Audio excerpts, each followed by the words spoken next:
warahmatullahi wabarakatuh. Alhamdulillahirabbil alamin wa bihi nasta'inu ala umuri dunya wassalatu wassalamu ala asyrofil anbiya wa mursalin wa ala washabihi ajmain amma ba'du. Semoga anak-anak para siswa yang ada di rumah semuanya sehat walafiat dan selalu mendapatkan bimbingan dari Allah Subhanahu wa taala. Nah, kita akan memulai pelajaran fikih yang membahas tentang masalah sholat jamaah. Tapi sebelumnya mari kita berdoa dengan membaca surat Al-Fatihah agar ilmu yang kita peroleh pada hari ini bermanfaat baik di dunia dan akhirat, dan juga kita mendapatkan lindungan dari Allah Subhanahu wa taala. Al-Fatihah. A'udzubillahi minasyaitonir rajim. Bismillahirrahmanirrahim. Alhamdulillahirabbil alamin arrahmanir rahim maliki yaumiddin. Iyyaka na'budu wa iyyaka nasta'in. Ihdinas siratal mustaqim siratal ladzina an'amta 'alaihim ghairil maghdubi 'alaihim waladdallin. Amin ya rabbal alamin. Selanjutnya kita langsung ke materi pembahasan, yaitu tentang masalah sholat berjamaah. Tapi sebelum kita menginjak ke materi, saya akan bacakan dulu standar kompetensi, yaitu melaksanakan tata cara sholat jamaah. Kemudian kompetensi dasarnya menjelaskan ketentuan sholat berjamaah, menjelaskan ketentuan makmum masbuk, menjelaskan cara mengingatkan imam yang lupa, menjelaskan cara mengingat imam yang batal, dan mempraktekkan sholat berjamaah. Untuk tujuan pembelajarannya, setelah mengikuti bimbingan sholat jamaah melalui ceramah, peserta didik dapat memahami arti sholat berjamaah dengan jelas. Setelah mengikuti bimbingan sholat berjamaah melalui pengamatan buku, peserta didik dapat mengetahui hukum dan dalil sholat berjamaah dengan jelas. Setelah mengikuti bimbingan sholat berjamaah melalui pengamatan video, peserta didik dapat memperagakan sholat berjamaah dengan baik dan benar. Dan setelah mengikuti bimbingan sholat berjamaah melalui praktek, peserta didik dapat membiasakan sholat berjamaah dengan baik. Selanjutnya yaitu tentang pembahasan yang akan kita bahas pada materi sholat berjamaah, mulai dari pengertian, hukum sholat berjamaah, keutamaan, syarat-syarat, dan yang lain sebagainya. Langsung kita ke pengertian daripada sholat jamaah. Sholat jamaah adalah sholat yang dikerjakan oleh dua orang atau lebih secara bersama-sama yang terdiri dari imam dan makmum.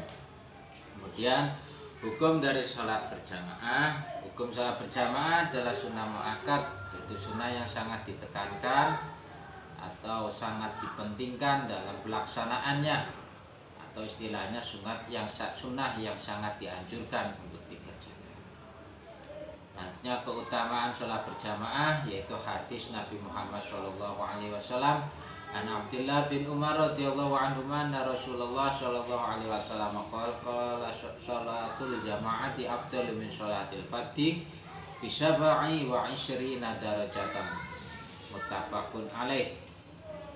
Artinya dari Abdullah bin Umar radhiyallahu anhu, sesungguhnya Rasulullah sallallahu alaihi wasallam bersabda, sholat berjamaah itu lebih utama daripada sholat sendirian dengan 27 derajat.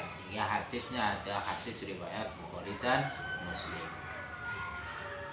Selanjutnya syarat-syarat melaksanakan sholat jamaah.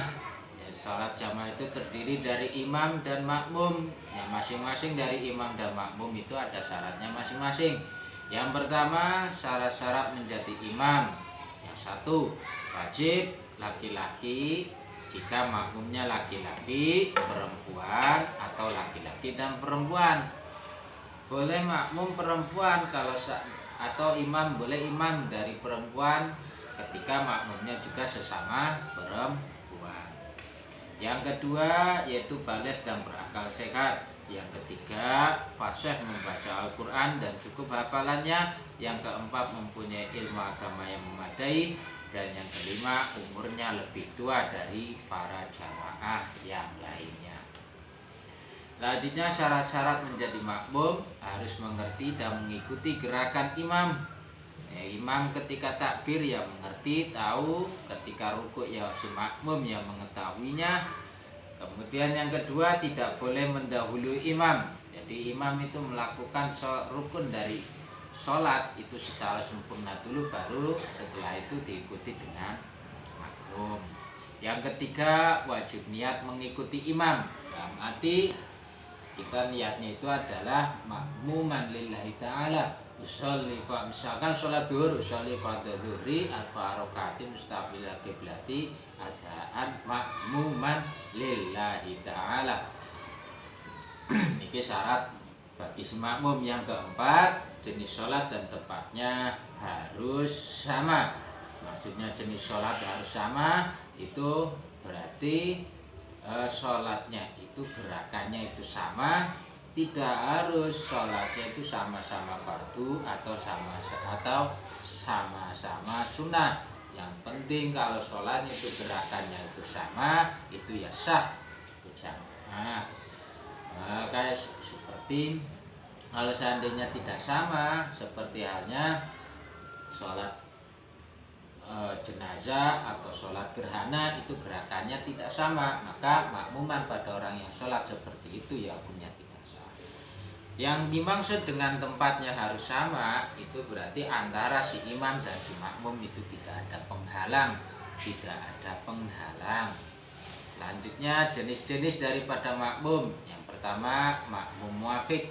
Makmum muafiq yaitu makmum yang dapat mengikuti imam secara sempurna dari awal hingga akhir.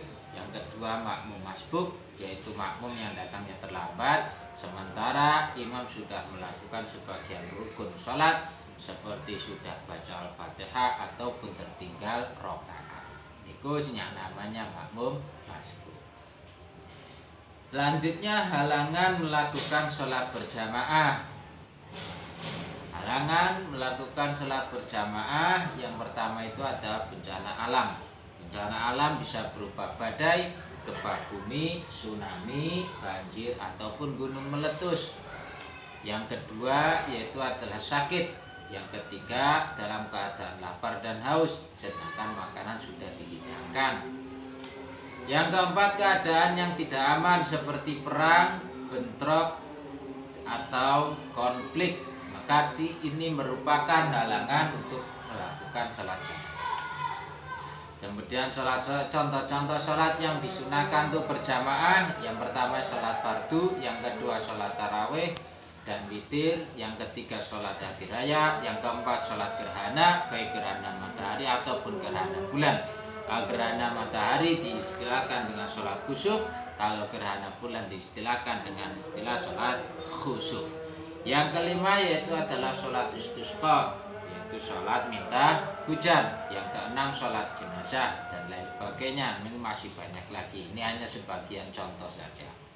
Yang selanjutnya, hikmah daripada sholat jamaah yaitu memelihara dan meningkatkan takwa kepada Allah Subhanahu wa Ta'ala. Yang kedua, lebih khusyuk dan sempurna dalam sholat. Yang ketiga, menyambung silaturahmi. Yang keempat, sebagai syiar agama Islam. Yang kelima, melatih disiplin dan ketaatan pada pemimpin. Demikian materi pembahasan daripada sholat jamaah. Semoga kita semua bisa senantiasa melakukan sholat jamaah, karena sholat jamaah itu sangat dianjurkan sekali oleh agama Islam. Ya, semoga apa yang kita peroleh, ilmu kita peroleh ini bermanfaat bagi dunia dan akhirat. Saya tutup, tapi sebelumnya kita membaca doa dulu bersama-sama. Doa Rabbi zidni ilman nafi'an 3 kali. Setelah itu Rabbana atina fid dunya. Doa mulai bismillahirrahmanirrahim. Rabbi zidni ilman nafi'a warzuqni fahma. Rabbi zidni ilman nafi'a warzuqni fahma. Rabbi zidni ilman nafi'a warzuqni fahma. Rabbana atina fid dunya hasanah wa fil akhirati hasanah wa qina adzabannar. Amin ya rabbal alamin. Saya akhiri. Assalamualaikum warahmatullahi wabarakatuh.